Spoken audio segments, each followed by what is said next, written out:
You know what's really annoying? Hiccups. You may know someone who has hiccups all the time, but do you know why we get them? There is a large muscle beneath your lungs called the diaphragm.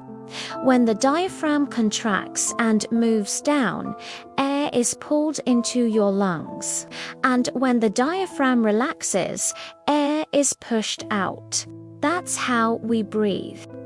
If the diaphragm suddenly contracts, it affects the vocal cords and creates a distinct hic sound that we can't stop right away. This is called a hiccup. It's kind of like a reflex, like when you try to swallow but can't.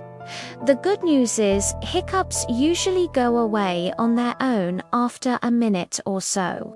But if they last longer than that, you should see a doctor.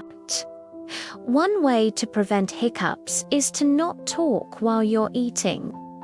When you eat, a lot of air enters your stomach and intestines, which can cause hiccups. So take a deep breath, chew your food and swallow before you talk.